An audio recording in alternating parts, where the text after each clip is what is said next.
All right, 3.5 notes. It's zeros of polynomial functions.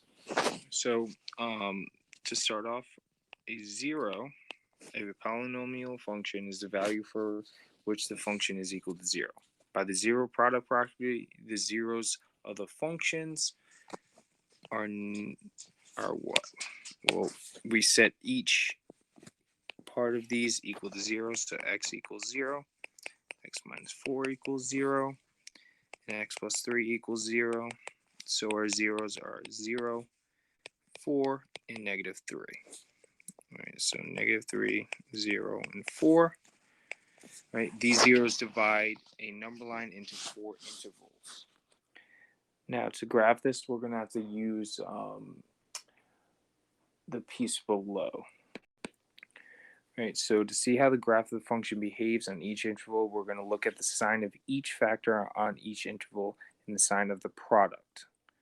Okay, the last column shows the sign of the product of the three factors. Okay, and then we're going to sketch the graph.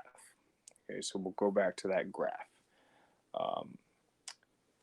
So we have, all right, we're going to test on the interval to the left of negative 3.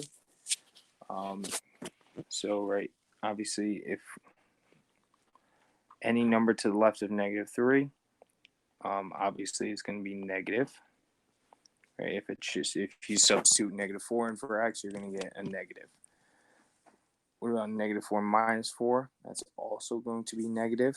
Right? Any x you plug in to the left of negative 3. And same thing for x plus 3. Right? They're all going to be negative. And then if we multiply negative times a negative times a negative, our product or our solution is negative.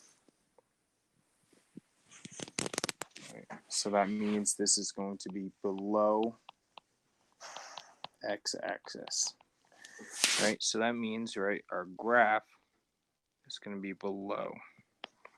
Right, as you're going to the left of negative 3, right, it's going to be below. What about this interval here? Right, if we try,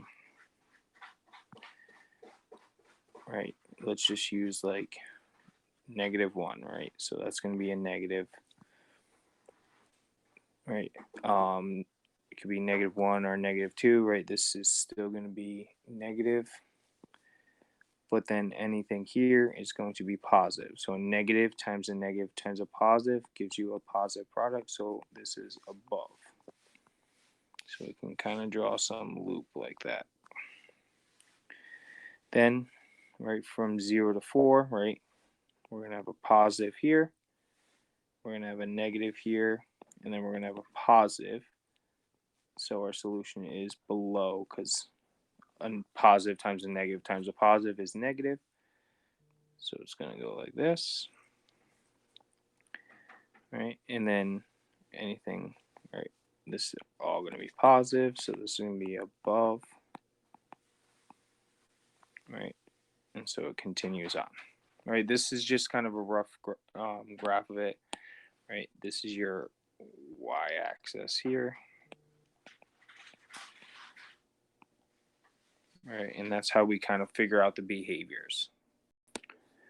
For these, right, first you need to find the zeros, and then you need to kind of test if it's going to be above or below the x-axis, right? So I'll help you try and help you find these zeros first. So I'd factor out a 4x, and then I just have what, x squared plus x minus 6 left in here, right? So you should be able to factor that. X plus 3, x minus 2. Right, and then solve for your zeros, and then test. All right, and then I'll go through the solution here. Right,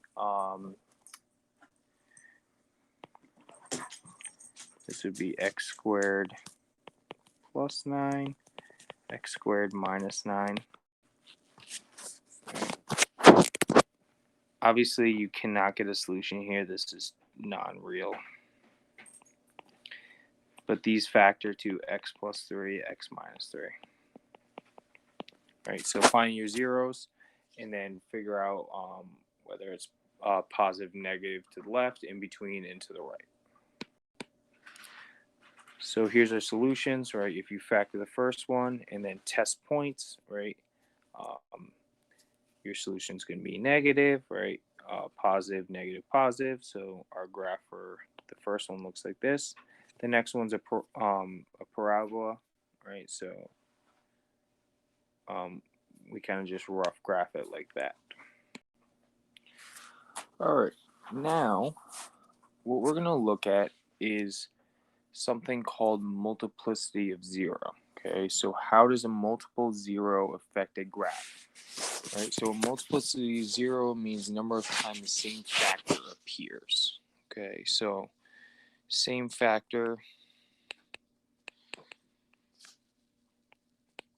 appears multiple times.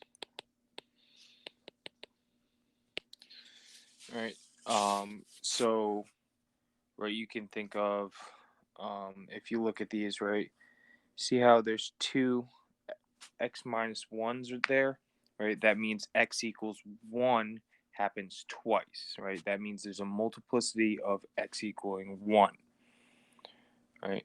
So when a multiplicity of 0 is the function, when a multiplicity of 0 is odd, right, the function crosses the x-axis. Okay, so right, this has a multiplicity of 1, right? Right, because each of those only happens once. Right, this has a multiplicity of 3, right? So this is also odd.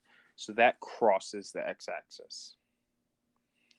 Now, when the multiplicity of 0 is even, like in this instance where it's squared, right, it happens twice,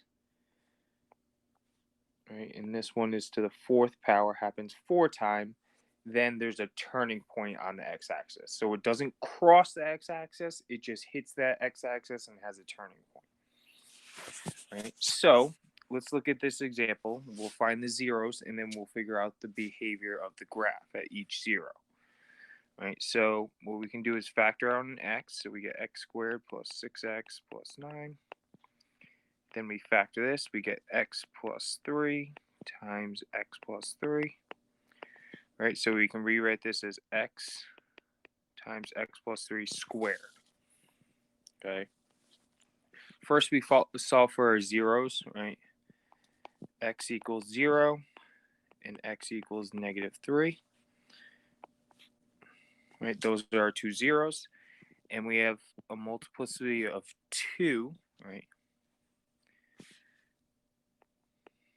Multiplicity of 2, which we know is even, right, at negative 3. So, how do we explain this? Well, we're going to say that the graph crosses the x-axis, right, because this is only happening once, so this is odd, right? So it crosses the x-axis at x equals 0, and right now at x equals negative 3, there's a turning point, right? Because it's going to be touching it, but it's never going to cross it. So, and a turning point,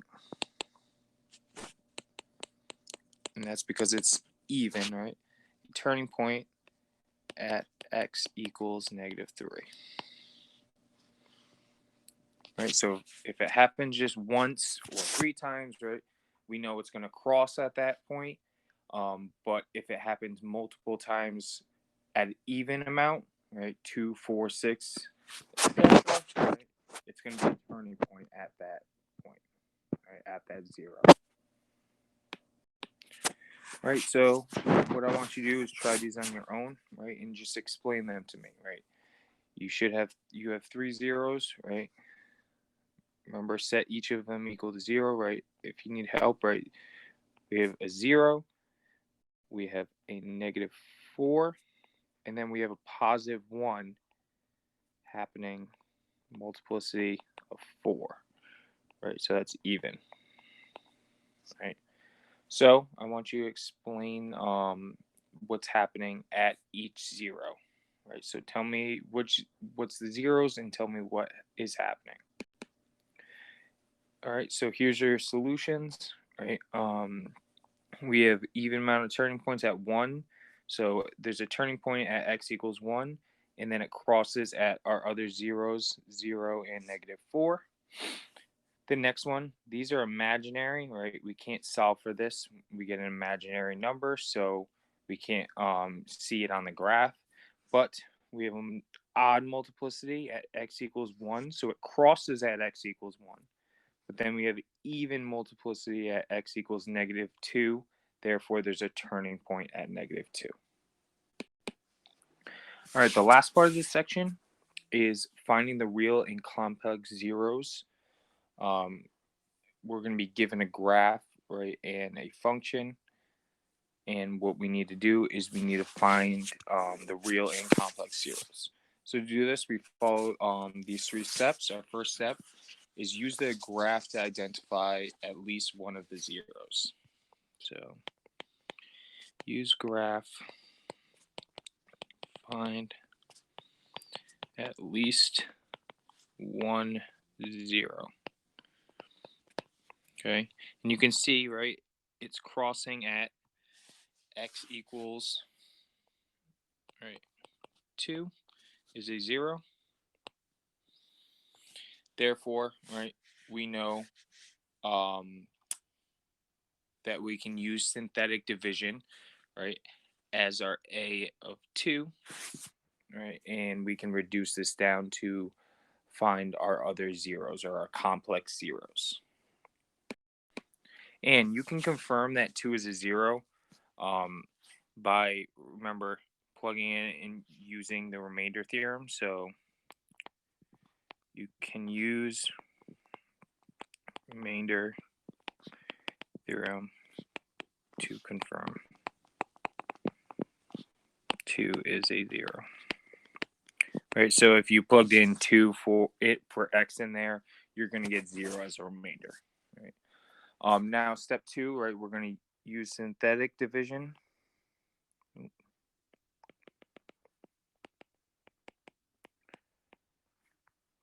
To get a quadratic. Okay, so we know 2 is a factor, right? So we're going to do synthetic division, right? 1, 1, -3, and -6. Right, and this will reduce it down to a quadratic, and then we can use quadratic formula in step 3 to solve for our complex zeros. Right, so 1 times 2 is 2. We get 3. 3 times 2 is 6. We get 3, and then we get 6. Right. Obviously, you should get 0, right? Because, right, we know 2 is a factor. And now we have x squared plus 3x plus 3. Okay. Now, step 3, we're going to use quadratic formula to find complex zeros.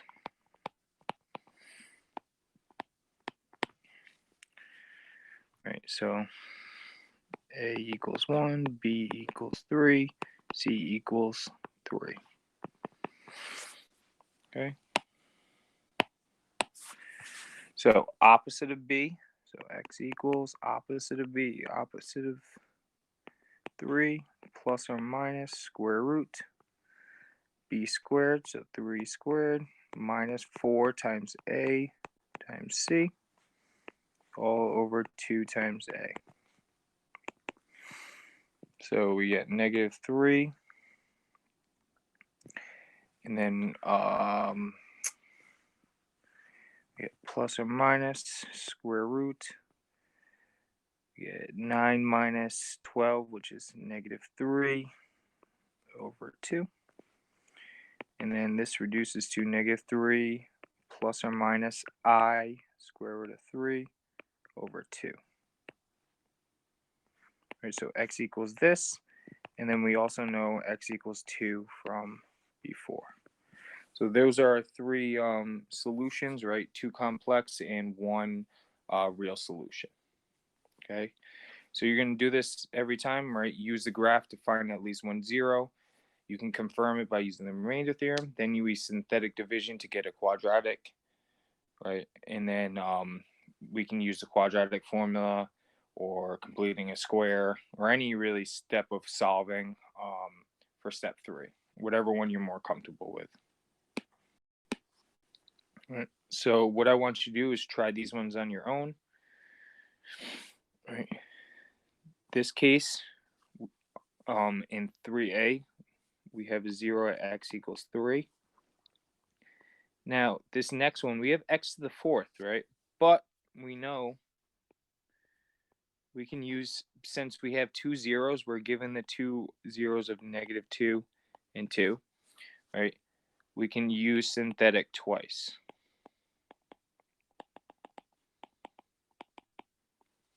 Right? We can use 2, reduce it down, and then we can use -2, reduce it down, or vice versa. So pause this, and then try these on your own, and then I'll show you the solutions. Okay, so here's the solutions, right?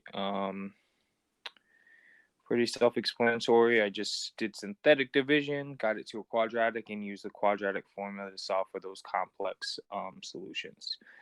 In 3b, right, I used -2 and then 2 to get it down to quadratic. Remember, right, if you're missing terms like the x cubed, right, you need to put a 0 there. You need to represent the missing terms.